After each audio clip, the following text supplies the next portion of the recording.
Hey, what is going on, everybody, and welcome to the College Info Geek Podcast, the internet's best podcast for students and young people trying to get ahead and learn more efficiently, but not a good resource for those trying to carbonate their own blood, which actually is probably a really bad idea. Like a blood spritzer? Yeah, like a blood. Actually, I think if you carbonate awesome. your blood, all that carbonation is just going to go to your head and you will die. So Don't let it go to your If head. there is a podcast out there about how to do that, I will not be linking it up in the show notes. I think it's pretty obvious. You just get a LaCroix and you just just like sort of inject shotgun it into a vein. Ugh, Yeah. I don't like that. Now, I do think I'm a you'll little die, squeamish. Yeah, I think you would die. but it's for the art. Do you think you'd die if you carbonated your blood? Yes. Probably yes. So whatever podcast out there is trying to get people to do that, I won't be linking it up. But today we will be taking 5 questions from our amazing audience. I think all of these questions actually come from my personal Instagram DMs. So thank you to all of you guys who have been DMing me your questions. If I haven't responded to you, it's because I've been long dead and all of these are just recordings. That's fair. I'm from the 1800s. Oh, wait, double that for me, too. I haven't responded to a bunch. So, I don't know if this is a mistake, but I made the mistake of putting in my story that it was DM answering time. Oh, you did imply that you would answer, And didn't then you? a bunch of people sent me more DMs, which is fine. But what it means is I still have a backlog. And also, I did see somebody ask recently, like, when's the next time you're going to be answering DMs? There's not really a time. I do it continually, but it doesn't mean that I can get to everyone's quickly because there are a lot of them. But I take a lot of the good ones and I turn them into questions. I do anonymize them for anybody who's worried about that. I try to scrub any details that could be personally identifying, but I do turn them into questions that I think would be interesting for the audience at large to listen to and get some insight from. So we have 5 of those on this week's podcast. But before we get into that, I do want to mention that I was on another podcast recently. That is true. I was. And that was Wisecracks the Squanch, which is their Rick and Morty podcast where they dig into the philosophy and deeper meanings behind the episodes. So I'm going to have the episode that I was in, which analyzes the 3rd episode of season 2. It's the one with the hive mind. Oh, that's It's a good one. Yeah. That's going to be in the show notes. So if you want to dig into some of the philosophy behind that show, then definitely check that episode out and you might find a new podcast that you like. Or you could just search The Squanch in Apple Podcasts or Google Podcasts or, I don't know, does Microsoft have a podcast app yet? I don't know. Bingcasts. Bingcasts. You think that's what it's called? If you say that 3 times, it will appear, and now it's real. Have you ever gone into the bathroom and turned the lights off and actually said Bloody Mary in the mirror 3 times? No. No? Nope. I have. I didn't care. I have. Hence why I'm now dead. She's not my friend, and she's not invited. Oh, okay. To what? If she was cooler, To your wedding? she could come to my murder, I assume. Okay. But she's not invited to my murder. Somebody cooler can do it. Okay. Yeah. So we've got, we're going back to the old school. We've got the hot cinnamon rooibos today. And I'm actually pouring the tea for Martin. Got to for get the them one hot person spices. Who said that I was impolite for not pouring your tea. I don't think that's necessary, but I'm going to do it anyway. Yeah, that's fine. You're probably getting some tea karma. Probably, yeah. Well, I like Tea Karma. And that's also probably a good name for a tea store. That's fair. Maybe. Yeah. Yeah. All right, we're going to have a tea store someday. Anywho, let's get into these questions. Before I read out the first one, I do want to mention that if you have a question, you can DM me on Instagram. I'm Tom Frankly. You can DM Martin on Instagram. You are Yo Martholomew. That is true. Also, you got some pretty cool pictures on your profile. I do try to have some sort of pictures of some type. Twitter, email, smoke signals, whatever it is. If you're watching this on YouTube, we have a comment section right down below this video where you can put questions. We try to just kind of keep our eyes peeled for good questions wherever they may come. But I guess if I had to pick a favorite, it would be Instagram because I can screenshot them and just kind of create a nice little collection of good questions. And then I make these notes. So I wanted to cover this first question because I think it's going to be a good refresher for people who are going into a new semester in just a few weeks here. So this person says, this fall, I'm starting an engineering program in the U.S. I've never been to college before, and I don't completely understand the U.S. educational system. So do you have any advice so I don't fail miserably? I picked this question not because I think there's a ton of people who are specifically going to college in the U.S. from a different country and have no idea how our educational system works, but I thought that this was a good example of somebody who is concerned about not letting anything slip through the cracks. Okay. And we've got a new semester starting in like 3 or 4 weeks, I think. It's really weird to be out of sync with that. This is July 31st. I'm super not out of sync with it. I'm always aware of it. I don't know what month it is half the time. It's kind of my job. I wanted to just talk about some things that people should keep in mind so they don't fall behind. And one of the biggest things I told this person is whatever program you're doing, make sure that you get your hands on all of the program requirements that are part of your degree. So the core classes, the, what do they call them, prerequisites, the general education requirements, like speech classes, general science classes, whatever you have to do, make sure you have the paper that lays that out and make sure you know exactly where it is. And I took this a step further as a student myself. I created a spreadsheet called Program of Study where I had a column for every year of college planned out, and then I had all the classes that I intended to take. And then in the second column for each one of those semesters, I would list the number of credits each class was worth. I would bold the class if it was required, and then I had a total column at the bottom of the spreadsheet because at Iowa State University, there's a credit requirement to graduate. Yeah. So that way, I would know if I decided to change, like, oh, I don't want to take Linux building class. I don't want to compile Gentoo. Who would have thought that wasn't actually that fun? I'm actually going to take this networking class instead. I can go into my spreadsheet. I can swap it out. If I notice that the class I don't want to take is bolded, well, now I should actually probably take that. And the credit total will update so I know that I'm still good on those requirements. Okay.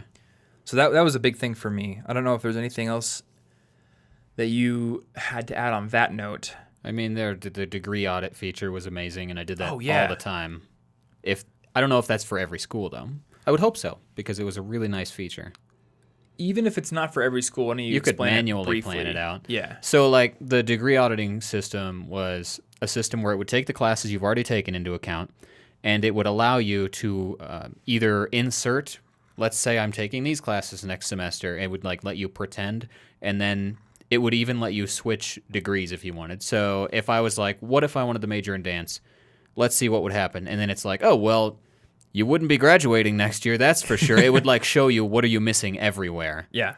So you can actually test things out. And one of our friends actually found out that he was closer to graduating in a separate major after checking this. And these things are just important to check. I checked it every single semester when I was signing up for new classes. Mm-hmm. And some of the classes aren't always taught every semester. Yeah. So if you take them in the wrong order, you might have to go another semester or another full year just to get that very last class you needed. Mm-hmm.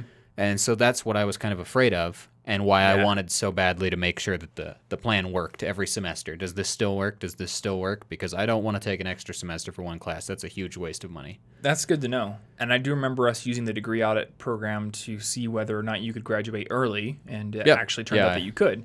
Yep. So you graduated a semester early, which saved you a few grand in tuition. Yeah, that's and it allowed you to go full-time. I mean, I like a few grand. I like money. Well, you also got to go full-time in your job, which means you were making more money sooner. So that was pretty cool. And I'm glad you brought that up because the degree audit system is a way to do essentially a what-if analysis. And a lot of people out there, they eventually get to the point where they're wondering about a different major. I actually thought about switching from MIS to construction engineering at one point during my college career. I didn't do it, but I was able to run the what if to see, how much is this going to add on to, my requirements? Do I have to stay an extra year or extra 2 years? And it's kind of like that spreadsheet that we talked about in the last episode, or I think 2 episodes ago, where I can put in different numbers to see how they would affect my finances. Like what would happen if I went and got a job, or what would happen if I had a car payment now. Oh, yeah. It's really useful to be able to see those things in advance, to do like a what if, so that way you know what's going to happen if it actually happens. A couple of notes that you made me think of. Number 1, talk to your academic advisor, but don't trust them entirely. Oh, no. I've heard an equal number of stories where a student gets overconfident and thinks that they can plan out their education all on their own, by looking on the university website, by knowing the requirements, and they never talk to their advisor, and eventually either they overlook something and screw up, or they miss out on an opportunity they wouldn't have known of, but the advisor knows about. And then I've heard other stories where students just blindly took the advice of their academic advisor and never double checked it, and that also got them into hot water. And the thing is, like, your academic advisor is a fallible human who has probably hundreds of students that they're advising. Yeah. So even if they have a 99% correct rate of planning out everyone's, graduation, there's going to be 1 out of 99 times where something slips through the cracks. Maybe they had a bad day. Maybe their wife was yelling at them. I don't know. And they missed something. So go talk to your academic advisor and be in contact with them on a regular basis, but also know the requirements of your major, know exactly what you want and how you're going to get it yourself. Yeah. And I would say that this applies to high school as well as college, because there were choices I had in high school about what classes I wanted to take and, where I was planning on going to college. Does this dual credit class actually transfer to this college? Does it transfer to this other college that's maybe my backup? There's a lot of things to keep in mind, and nobody cares about your future more than you do. Well, maybe your mom does. Maybe. But your mom probably doesn't have all that stuff. I don't know. Maybe some moms do. She doesn't necessarily have all the information. My mom didn't have any of the information. Yeah. So there you go. Mine. I had to do it myself. Exactly. Yep. I had to do my own taxes as a teenager. So my mom definitely cared, but there's just certain things that she wasn't an expert on. Yep. So I had to figure it out. And the other thing, every single semester, there's probably going to be an academic calendar that's on the university website or emailed to you, or maybe the teacher has it. That is going to list things like the date at which you can sign up for the next semester's classes, or when finals are, where finals are. A lot of schools, you don't take finals in your actual classroom that you took the class in, or maybe it's at a different time. So as soon as you can, before the semester starts, put that information into your own personal calendar. Know when you can sign up for classes, know when finals are happening. And another thing that I would advise is figuring out when your professor has office hours and replicating their office hours calendar into your own calendar. And what I did was I just made a specific calendar in Google Calendar called Professor Office Hours. I wrote down everyone's office hours, and then I would keep it turned off and hidden by default. Okay. But if I ever wanted to go see a professor, I could turn it on. There was no friction, no hassle, and I would actually go. Now, that's a good idea, because I definitely would never have gone to see anybody if I had needed it, just because I'd be like, I don't want to look it up right now. It's like, they're probably not available. Always remember that at the beginning of the semester, your motivation is high and your workload is low. Yeah. So you should take that opportunity to set all of these things up for yourself. Because during the middle of the semester, you're going to be swamped and you're like, I'll do good next semester. I can take the hit this semester. And that's not what we want to see. So always remember you are the captain of your own ship and you need to have your ship in order. But there are also people out there who can help you, and don't ignore them. All right, question number 2. How do I grow my own business from nothing? I'm talking $0, 0 connections, 0 relationships. I'm only 17 years old right now, and I don't have any financial flexibility, and no one wants to hire me. So what do I do?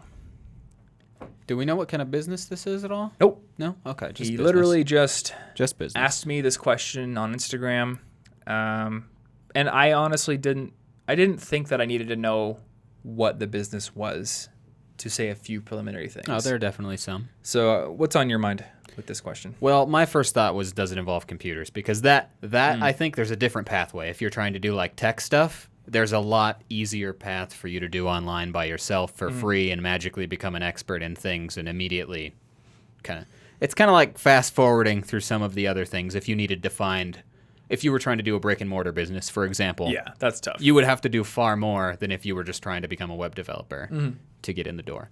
But the only thing that I could think of for this, because I think that that's just the truth behind all success, and we talked about it in the Why You Aren't Successful Yet episode a few ago. Don't remember which one. Some number ago. Some number ago. The show notes will tell you. But basically my first thought was like, you got to start with one small success, and then every single time, it's like a success spiral, because every time you are successful, you are now in a position that is better than before. You probably have more resources because you were successful the first time. And then you can keep going and keep going. So when you get your first client that's not like a family member or something, then all you've got to do is keep building on that. Because when you start out with nothing, I didn't grow up with a lot of money. I started out with little, and I have slowly worked into a good position, and it couldn't possibly have happened all at once. It's only because the small wins were valuable that I could get anywhere. Actually, you know what? Let's dig into your story, because I think this is a good illustration. Right now, especially right now, you are essentially a full-time programmer. Yeah. And I guess also podcast co-host on the side. But for the past, 3 or 4 weeks, you've been building this new website. It is like the pinnacle of your skill level. You have a lot of say over it. And that didn't just happen overnight. No. And it didn't just happen because I know you. Yeah. Because I had done many things before that had led to it. So part of success is luck, yes. But like I had been building websites and coding stuff forever. I had taken exclusively IT and web support jobs in school throughout my community college, which I started at because I wouldn't have had the money for university first. Yeah. So I started at a community college, and I got a job there, and then I did web stuff on the side. Didn't have any clients. Like I was just learning. I was just doing cool stuff. Didn't you help build the website for your record label that you made with your friends? I didn't do most of the coding on that because my partner also loves coding. That's true. But I had coded a lot of things. I coded my own blog. I did the language blog Polyglot for a while, and I had several web development jobs in college. And then I ended up building the current version of College Info Geek's website, and that was only because you had already seen me build my own websites, so it was convenient, it was believable. And then, like, I didn't come straight into this. I used all of these and then built a love letter site, which I only knew how to build because of all the previous stuff and all the confidence that I had gained from blogging. And I used that to get myself a full-time job right out of college with a development agency that I really wanted to work for. And then I used that, and eventually I got injured and had to quit that job, but now I'm here again. Yeah. And, like, I could not have jumped here, and without all the little free projects and things I did, I could not have jumped to getting paid, and without patience, I would have gotten nowhere. Like, it's just really difficult. And I think that all success is going to be, unless you're extraordinarily lucky, there's going to be a lot of stepping stones involved. So the best way I could think of to try and do anything, whether it's a business or a regular job or whatever, is to simply find out what is the next realistic short-term goal you can aim for. Not just, let's think big. Here's my 10-year goal. I'm going to spend the next half a year doing nothing but branding hypothesis in my brain. Like, you're putting off all the real work. The short-term goals matter, and they turn into big ones. I've seen people get into this chronic loop of reinventing their brand and launching all these big things and then never following through. So it is important to just know what the next goalpost is. Well, it's like we like to blame really weird specific stuff for why we're not winning at things rather than the obvious, well, it's probably that I'm not doing the thing I'm afraid to start yet. Yep.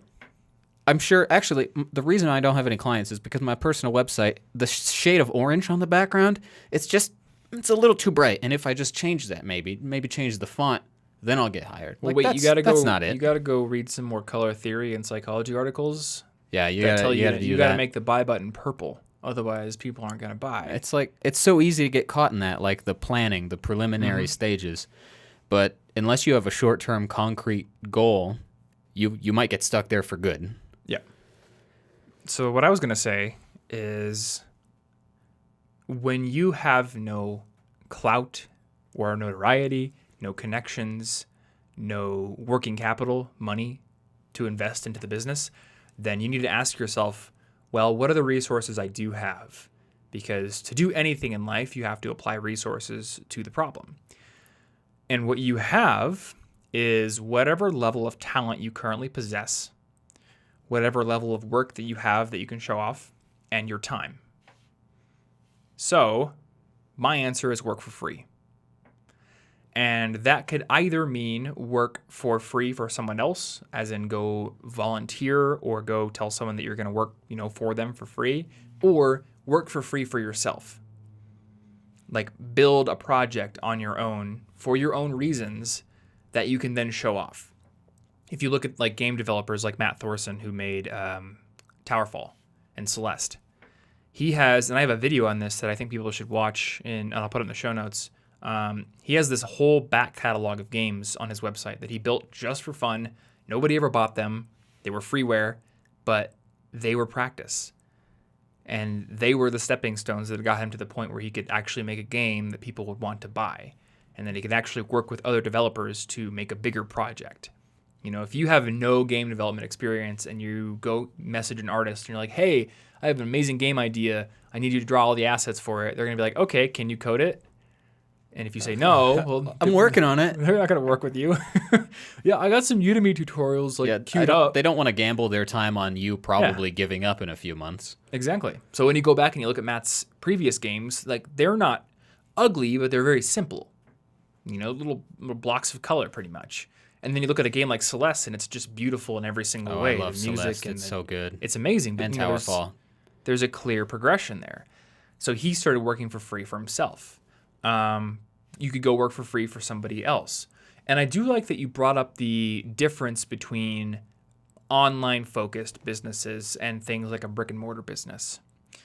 Because it may be a little harder to go do something for yourself in like a brick-and-mortar business. I feel like there are a lot more stepping stones because, like, usually you'll find yourself in life either with an excess of time or money. Mm-hmm. Usually it's just one of the two because you've wasted all of the one to get the other. Yeah. And right now, and in the early phases with no money, you have plenty of time. But time still does not get you a building. Nope. Time is not acceptable capital to the bank when you're buying something. So you just gotta keep spending time until you get the money later to invest in a building. And you have to map out like what is needed to actually achieve this. If I want to be a web developer, then what is needed is some amount of skill, which is probably easily acquired in a year, maybe, of practice.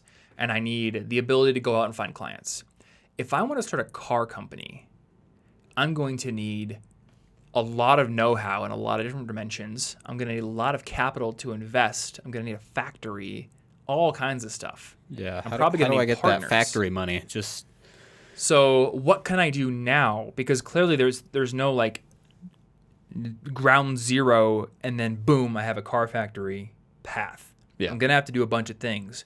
Maybe the first step is I go to school and I spend 10 years in an established company in the industry as a designer designing cars. Yeah. And then, I don't know, maybe I partner up with another guy and have this really cool idea to build an electric car. And then maybe this billionaire comes and invests in my company and then there's Tesla. And then maybe he ousts you and then you're really angry. But I digress. Yeah, what are you going to do? But, you know, all I'm trying to say here is if you have this bigger goal that requires a lot more different types of resources to be invested and a lot greater amounts of resources of each one, then you're going to have to go and kind of focus on one for a while. And it may take you years to get there. But that's the price of having a more ambitious goal. Yeah, so if you focus on just that goal, you might find yourself just, despairing over how it's not happening anytime soon. So just what's the next actually helpful step you can take that's anywhere even near improving your position? Because that's all you can do right now. Yep. And aside from work for free, and I think we touched on this with the car example, go work for pay. We've got a friend who someday wants to own her own coffee shop. And coming out of college with student debt, really the only advice we could give her was go work in a coffee shop and make yourself so valuable and so indispensable that they eventually move you up from barista to running the store, which happened. Then you get the experience that you'll want for the future. Yep. She's the general manager of her coffee shop now. She has the key. She knows all the operations. She's got day-to-day experience and expertise now actually running the whole thing. So now she's acquired all the knowledge capital required to actually open her own someday if she maybe gets an investor or she saves up enough to get a building or what have you. Yeah. That's one piece of the puzzle placed. And you're not going to get that any other way that I can think of. Unless, I don't know, I guess you could maybe try doing it the opposite way where you go work in some high-value field, acquire a bunch of money, and then open your own coffee shop and just learn by the seat of your pants. Yeah, in that case, you probably want to I think it'd be useful in that case to hire some sort of person who's got the experience that can help you get through it with the resources. If I was going to open a coffee shop, I would want to know how to pull a real good shot of espresso, how to make real good coffee, and how to do it at scale. And I would also want to know, how do I deal with health codes and, commercial zoning and all kinds of stuff. Like, there's a bunch of things that I would want to make sure that I knew about before I ever opened those doors.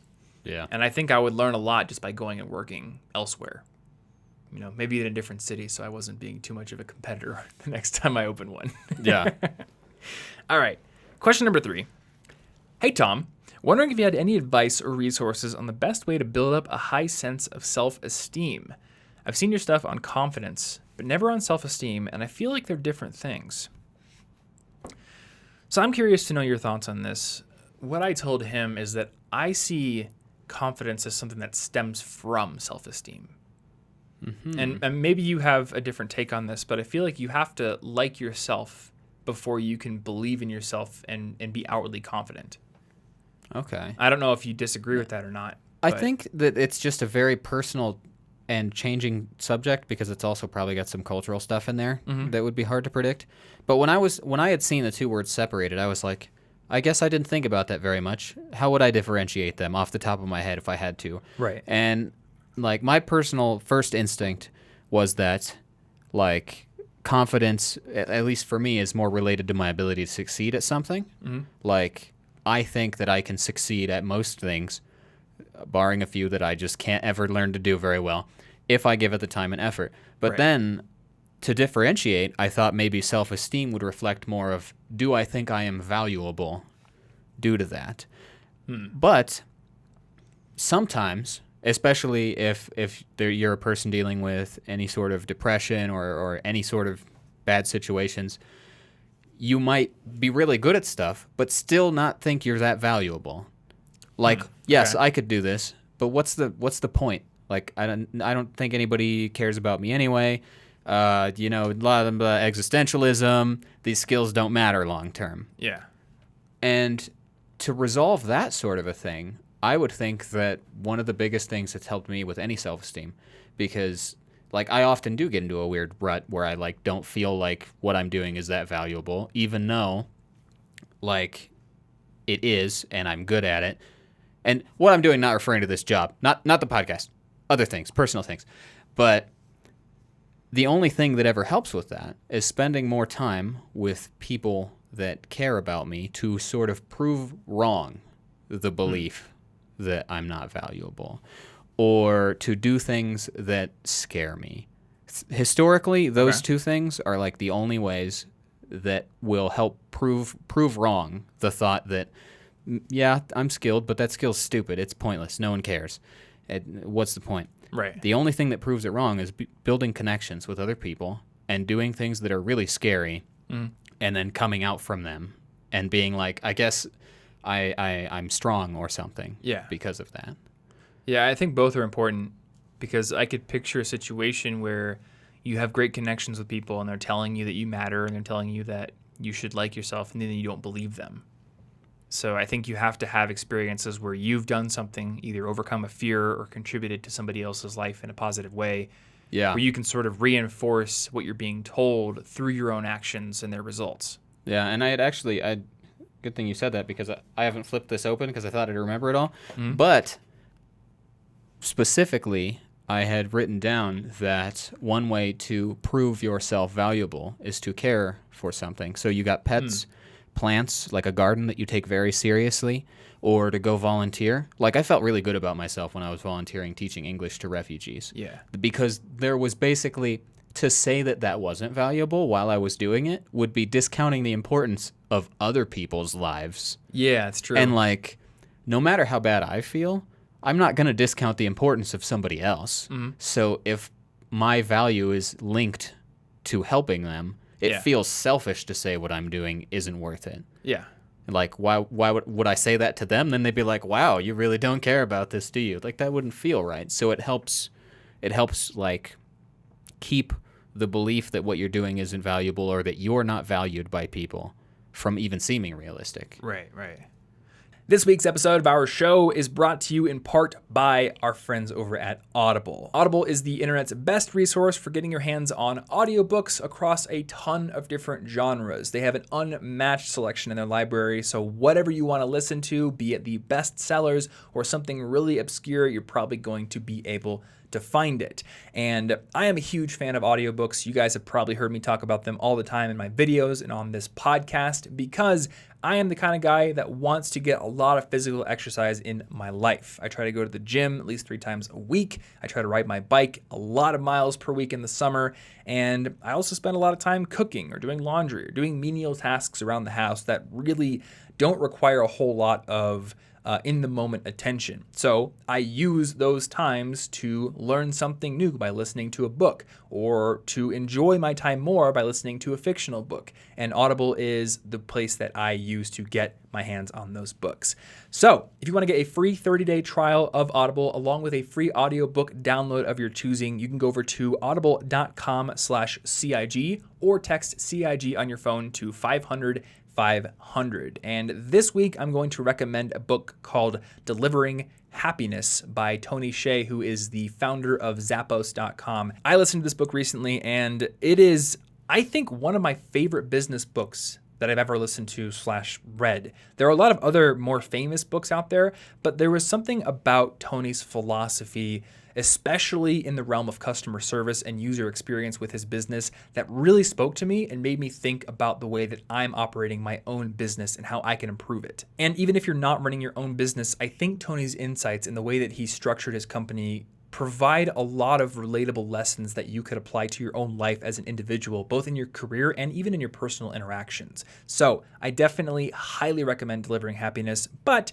you can use that free audiobook download that you get with your trial to download any book of your choosing, whether it be that one or anything else. And if you don't like it, one of the greatest things about Audible is you can return a book, no questions asked, get your credit back, and get something else that you like better. So once again, that URL is audible.com/CIG. That is audible.com/CIG, or text CIG to 500 on your phone to get that trial started. Big thanks to Audible for sponsoring this episode and being a supporter of our show. And speaking of supporters of our show, this episode is also brought to you by our friends over at Brilliant. If you want to learn more about math, science, and computer science, then Brilliant is one of the internet's best resources for actively learning those subjects and becoming a better thinker in the process. Unlike traditional lectures where you're sitting in a classroom getting talked at by a teacher or just reading a giant blob of text in a textbook, Brilliant throws you into challenging problems immediately in every single one of their courses, so you have something to apply what you're learning to, and you remain more interested throughout the entire experience going through those courses. Now, they have a ton of different offerings in their catalog, but a couple of the courses that I wanted to highlight this week include their Science Fundamentals course, which can give you a refresher on things like motion and matter and the scientific process and energy and heat. And once you have those concepts solidified in your head, you could move on to something more complex, like their course on special relativity. They also have courses on linear algebra, calculus, computational biology, computer science fundamentals, and I did want to give you a preview of a couple of their upcoming courses as well, because they're always developing new stuff. So in the future, you're going to see an advanced algorithms course that'll go even deeper into computer science, and one that is personally very interesting to me, an automotive engineering course. Along with all of those courses, you're going to find an excellent wiki that has detailed articles on almost every concept they cover in their courses. So if you get stuck, you can go look into that to solidify your understanding. And there's also an amazing community with thousands of other learners who are helping each other solve problems and challenging each other every single day. So to start learning for free, head on over to brilliant.org/collegeinfogeek. And if you are among the first 83 people to sign up with the link, you're also going to get 20% off of your annual premium subscription. Once again, that is brilliant.org/collegeinfogeek. And I want to give a big thanks to Brilliant as well for being a huge supporter of College Info Geek and our show. Let's get back into it. Do you think it's important to be contributing to the lives of other people that you see in person? Contributing in sort of just like being there for them, or? So I guess what I'm asking is there a tangible difference in the effect on your self-esteem between actually going and helping people in person and being able to see the effects with your own eyes, and maybe doing something like, writing a book or keeping a blog that helps people all over the world, and maybe all you ever get is Okay. like comments or emails. I would think that at least something has to be done in person if you're gonna like stay, unless you're a particularly confident and happy person. Yeah. Sure, maybe you're well adjusted. Some people can be well adjusted, but I think that in-person connection gives us stuff that we just can't get in any other way. That's what I wonder about. And maybe technology will get there someday, but like every form of communication I can think of is not quite the same as even just sitting in the same room with a friend and hanging out, even if you're ignoring each other. You know how we used to like hang out all in the same room? We'd all just be playing video games or working on stuff separately, not even talking. I miss it. And even that is a connection. And like humans are social creatures. We have societies. That's how our entire species succeeds. Yeah. It's a pretty intrinsic need, I think. Actually, there was a really good quote about that in this book. And sorry to people who watched one of my recent videos where I mentioned it, but I think it is important to bring it up. So I'm going to try to find it. I know it's in his life principles. So for people who can't see the video right now, this is Ray Dalio's book, Principles. And it's just him talking about the lessons he's learned in work and life, mental models and things that have helped him to be successful. And on page 215 of the book, he says meaningful work and meaningful relationships aren't just nice things we choose for ourselves. They are genetically programmed into us. Neuroscientists, psychologists, and evolutionists agree the human brain comes pre-programmed with the need for and enjoyment of social cooperation. Our brains want it and develop better when we have it. The meaningful relationships we get from social cooperation make us happier, healthier, and more productive. Social cooperation is also integral to effective work. It's one of the defining characteristics of being human. So I try to keep that in mind whenever I'm feeling a little bit down. Yeah, well, I think probably- the internet businesses make it hard, Yeah. Because this is good. This is doing good. But for however long I did Polyglot, however many articles and stuff I wrote, none of them made me as happy and as fulfilled as just volunteering in person. So combined, that would have been incredible because volunteering in person immediately inspired me to take on a bunch of language projects that I haven't finished yet because I've been busy. But the inspiration never came to me from just getting comments from like strangers on the internet, and like it's all valuable. They're real people and it's valuable, but there's like some sort of like just a gut feeling that's different. Yeah, it is different. And to say nothing ill of the feedback I get online, through email, through comments on the YouTube channel, whatever, those are very different than when I go to VidCon and somebody comes up and says like, hey, I graduated with straight A's because I used your stuff. Yeah. And like in person is just, it's a very different feeling. And I guess I wanted to highlight that here because it might feel like an easy fix to go start some sort of project you can do hidden away in your room and just publish it to the world as like a way to help. And that is valuable. But I think there is a difference between that and between getting out there and doing something with people face to face. Yeah. Well, I think it'd be really, really easy if you're prone to it, working on some project in your room, to have a bad day where you convince yourself the project's worthless, you can't succeed at it, it's not help. Like, you're still mostly in your head. Yeah. So I guess to wrap this up, if confidence is something separate from self-esteem, I think that they are at least symbiotic. If you do things that raise your confidence, you are probably going to start to experience greater self-esteem, and I think vice versa as well. If you like yourself, you probably are going to find that you're more confident too. Yeah. All right. Question number 4. I was wondering if you could share the details about your recording setup. I've been wanting to start a YouTube channel for my singing and was wondering what kind of mics and other recording equipment would be worth spending my money on since you play the guitar too.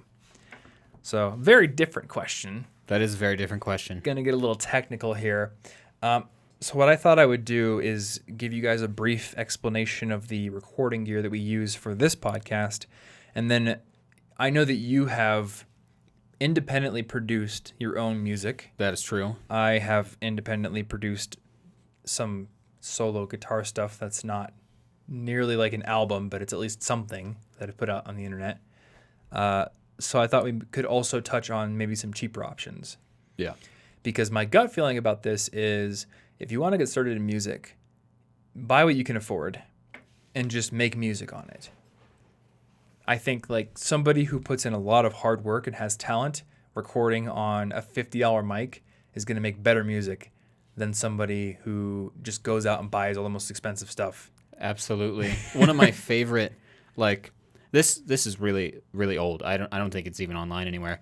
But on one of my sort of albums or EPs or things, one of my favorite recordings on there was one that I had taken on a little voice recorder when I wrote the song right at that moment. Oh, because really? every single time I tried to re-record it, the feeling wasn't there because I had wrote it specifically for a moment, and like the emotion came through in the recording better. So like the recording quality didn't matter because if you can't get the emotion into it on this big fancy expensive stuff, Yeah. then like it is far less valuable. It's like how you can have really, really good and amazingly done pixel art, even though technically speaking, it's not that like quality. Mm-hmm. But it still looks cool. It's the artistic intention behind it that matters more. Yeah. Or like we said Celeste earlier. Yeah, that's that's one of my favorite. I want looks to play so that again good. right now. Yep. Okay, so to get into our podcast recording setup, the mics we're talking into are Audio-Technica AT2035s. They're condensers, I think, and that is different than dynamic microphones in some way, shape, or form. I can't remember the exact reason. I bought them because they were the ones that the Complexly people that run Crash Course and SciShow use for their podcast. Huh. And I was like, hey, that seems like a good mic for having two mics in the same room, Yeah, if it's sharing working echo for and somebody everything. else, then I thought it sounded good. So these mics, they're not USB mics, I think, or they may be duals, but we don't use USB. So there's basically two ways to port your microphone into a computer. You can use USB, which is the lower quality but still decent way, especially decent for voice. Or you can use XLR cables, which is the industry standard. So we've got XLR cables going up of these podcast arms, and they go into a Focusrite 18i8 audio interface. You don't need the 18i8 because that has like 18 inputs. They also sell a 2i2, which is like the solo one, and I think they also sell one just called the Solo, like Scarlett Solo or something like that. So there's a bunch of these little audio interfaces out there. I just picked that one because I have another mic that I use for my other previous podcast, Listen Money Matters, which is the Shure SM7B. It's the one that Michael Jackson recorded Thriller on. It's a very popular one, but it takes a lot of power to drive that mic. It takes so much power, in fact, that I have another little device called a cloud lifter that boosts the gain on that particular mic, because even the Focusrite can't quite drive it enough. But the mics go into the Focusrite, and then the Focusrite has a USB connection to the computer. And for the podcast, we record on a program called Adobe Audition. And you can basically just set up Adobe Audition to listen to different channels on the audio interface, and then it just records us in real time. And we save it, and that's basically that. So for guitar, what I've done in the past, and to be clear, I only do acoustic recording at this time. I have an electric, but it's not a good electric, and I do have a good acoustic, so I just never feel like recording the electric. I have a Boss Katana guitar amp that has built-in effects, which can technically go straight into the audio interface and record from the amp. But I haven't played with that yet. What I've actually done is I just put the mic really close to the guitar and play into it. And you can look this up. I think that there are a lot of different types of positions that you can use to achieve a different sound, but I think the most recommended one is to put the mic not directly over the big hole in the guitar, but a little bit up the neck, like maybe 2 or 3 inches away from the hole, going up the neck, and then maybe angled towards the hole. I don't know why, but that's what I read. some sort of sound science, probably. Some sort of sound science, yep. And if you're particularly interested in music, again, go with what you can afford. GarageBand, if you have a Mac, is a great start. Audacity, which is free. Yep, I used Audacity. I think you used Audacity.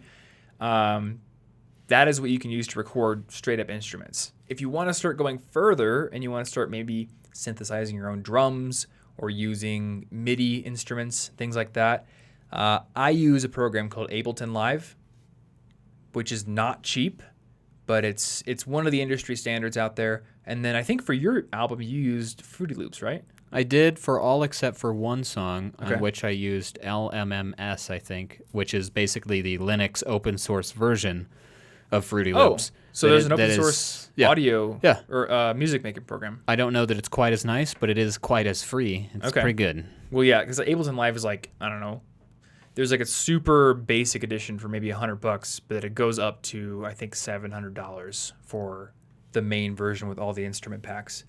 So, like, yeah, music production gets expensive when you start getting into it. Then again, my brother spends even more because he hires producers and lets them do the work for him. So Yeah. you can go crazy with music production. But I want to really emphasize the idea of just doing what you can with what you have. And one of the greatest examples in my mind of this is there's this YouTuber by the name of Sarah with 2 A's, or I guess 3 A's actually, Saara. And she has some vocal cover videos she's done on what I know is a pretty cheap mic. And they sound amazing. So working on your vocal talent or working on your instrument capabilities, and then just learning some simple techniques like compression, EQ, things like that in your editing software, even if it's free editing software, can go a long way. And then once you've maybe gotten some experience and you've saved some money, then you can start upgrading gear. But don't think you need to spend $500 on a recording setup to make music, because you made 3 albums, or maybe a 4th. 1 album and 2 EPs? That's what it was, yeah. 1 album, 2 EPs, while in college and on a huge budget. Well, actually, huge isn't the word. On a tight budget. Oh, yeah. A huge budget would be the opposite. Yeah, very tight budget. Yeah. Like, you were not buying Ableton Live. No, and that would have stopped me from making any music whatsoever. Mm-hmm. You didn't have an expensive guitar. I don't think you had an expensive... You actually used the ATR 2100, right? That seems... I think you did. That seems plausible. That's a $75 mic, and you can often find it on sale for $50. That seems reasonable. I think that's what I used for that. So, and if anyone is thinking of starting a podcast, that is the mic I recommend. ATR 2100 from Audio Technica. Works just fine. It is... We have one. I basically gave it to Anna to record her voiceovers for YouTube.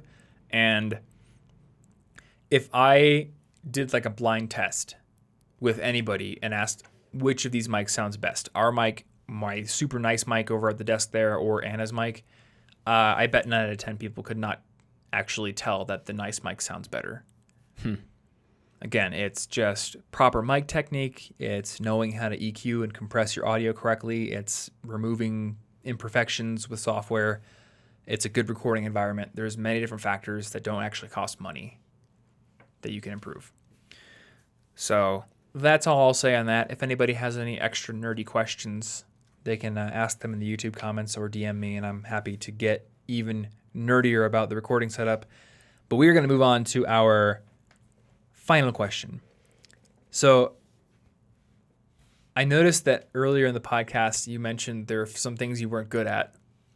And on a previous episode, we talked about how you've just accepted that you're not good at laundry. Well, I have many reasons for that, you know. So one person DM'd me recently. He noted the laundry thing, and he wanted to know, like, what are you guys not good at, and how do you deal with it? And he followed that up with a bit more nuance. He said, I feel like there's this huge pressure on ambitious young people to aspire for perfection and optimize every part of their lives.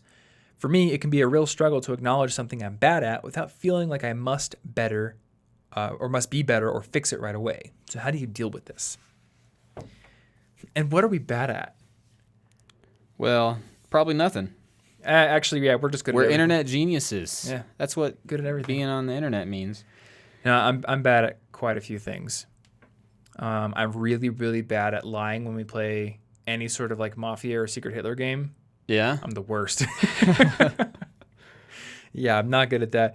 It's kind of hard to like think of the things you're bad at in the moment, but then when you try certain things, you're just like, oh, I'm not good at that.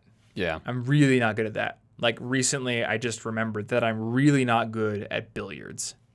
Oh, yeah? Yeah, I went to round 1 with my mom and tried to play, and I'm just awful. Huh. But, and I think this is where I want to go with this question. I think that there are definitely things in life that I'm always going to be bad at, and that's fine. But with most things, what I tell myself is that I am not practiced at that thing.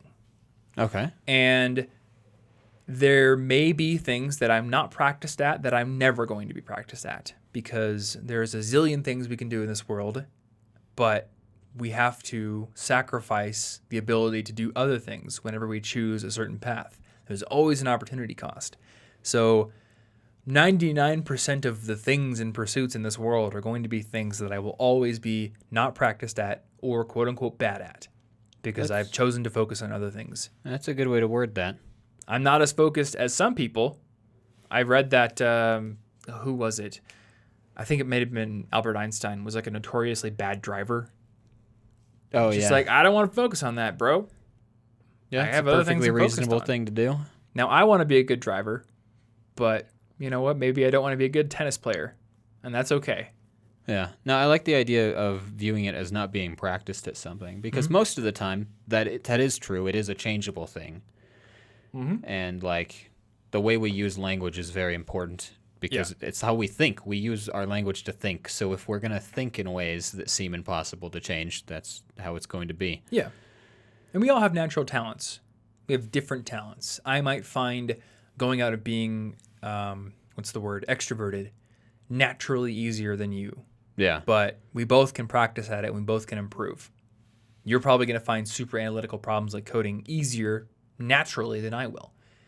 Doesn't mean that I couldn't get good at coding, but you're going to have an easier time of it. Yeah. So you do have to know yourself, and you have to realize that certain things you're just going to latch onto more readily than others. But that doesn't mean that you need to shy away from certain things. If you like to do them, just do them, even if you're not great at them. I think it's actually a very important and humbling thing to do something when you know you're not going to be that good at it, just to like remind yourself that you can't be perfect at everything. One thing that I know about myself is that when it comes to speed, I'm very much not a fearless person. So I will never be an exceptional skateboarder, an exceptional cyclist, because the downhills will just scare me too much. I'll never be an exceptional skier. I can get good at those things. I would say that I'm better than the average person at cycling and skiing and skateboarding, but you're never going to see me doing a tray flip down 10 stairs. You're never going to see That sounds scary. doing speed skiing, and you're never going to see me winning a cycling race, because the moment we get a big downhill and everyone else is going 70, I'm just on the brakes, paralyzed with fear. And maybe I can get a little bit more fast. It's super fast. Maybe I can get a little bit more confident as time goes on, and I'll be able to take those corners going down mountains a little bit faster, but I'm never going to be competitive. And I just know that about myself, and I'm okay with that. Yeah. Because I'm better at other things. So you just have to realize that, number one, you're probably not practiced at it. It's not that you're naturally bad. It's just that you haven't practiced. And number two, it's okay if you're bad at certain things. Yeah. Well, I think it's just the pressure to attain perfection is ridiculous, because you can't do it, obviously. And yet there's always that little thought that maybe other people can't do it, right? But if I work hard, I can do it. And that's just so, like, arrogant. It's not. I think humility is far more important than a vain attempt at perfection, because you're not going to reach it anyway. You're just going to be very, very narcissistic and still not perfect. So you're going to be like, because everybody else is going to see that you're not perfect while you think that you're getting to be perfect. It's not going to be great. Yeah, exactly. And another thing, which I'll end on, I read, I don't know if it was research or an article, and this was a long time ago, saying that people instinctively don't like other people who seem perfect. This is true. And you are more likable if you have something about you that is a flaw. Hopefully the flaw isn't that you're like a cannibal or something, but like, it's not necessarily a flaw. He's a really bad singer, or he just sometimes, I don't know, trips and falls on his face. Otherwise, he's a great guy. Well, it's like intimidating if somebody seems Yeah. to be good at every single possible thing. Yeah, there's no way to connect with Maybe them. you can't talk to them, and then the minute you see them mess up, you're like, oh, Exactly. we're good now. Yeah. And it's especially good when somebody is comfortable in their own skin and they're willing to laugh at themselves and be okay with their flaws. And actually on the Charisma on Command channel, there's a video about Chris Hemsworth that kind of touches on this. So I'm going to put that in the show notes. He was talking about, his own flaws, or I think there was like a part where on a TV show they were asking him like why he had painted his toenails. And he was just like super comfortable about it. He's just like, oh yeah, my daughter did that to me. And I just went around walking in public in flip-flops with painted toenails. That's That's fair. cool. That's fair. That's fine. So yeah, be okay with your flaws. Be comfortable in your own skin, and they will actually help you connect with people on a better basis. Not every flaw. Maybe there are some flaws that you should probably work on. Yeah. Like, I don't know. If you tend to like violently throw up on people when you meet them, maybe work on that one. That does seem like it might need some work. But if you stutter, that's fine. Work on it, but don't let it get you down. It's a relatable thing. Everyone has something that they don't like about themselves. Yeah. So it just makes you easier to connect to. All right. Speaking of connecting, you can connect to us by following us on Instagram. I'm Tom Franklin. You are Yo Bartholomew. Ask us your questions. They may form the basis for new podcast topics or 5 questions episodes like this one. You can also follow us on Twitter. Exact same usernames, Tom Franklin and Yo Bartholomew. And the show notes for this episode will be found over at cigpodcast.com/223. Or if you're watching this on YouTube, you can find the link in the description down below. If you haven't subscribed to us yet on Apple Podcasts, definitely go and do that if you have an iPhone. Otherwise, Google Podcasts or Pocket Casts, Podcast Addict, or Spotify, actually. There's tons of different ways to do it. And if you want to support our show, one great way to do so would be to go over to Apple Podcasts or iTunes if you're doing it on a computer and leave us a rating and review. That is a great way to help boost our visibility on the iTunes and Apple Podcasts charts. And it also lets us know what you guys like, what you guys want to see improved, all that great stuff. So thank you if you do that. And thank you, as always, for simply listening. I think that is about it. So I guess one thing I forgot to mention is you can find our resources page at collegeinfogeek.com/resources. It's going to be redesigned very soon. That is true. It's going to have a slick new look. It's going to be fast. And over on that page, you're going to find our college packing guide, our essential books list for students, and all of our favorite gear that can make you a more productive person. So check that out. Thanks for listening, and we will see you in next week's episode. Stay cute.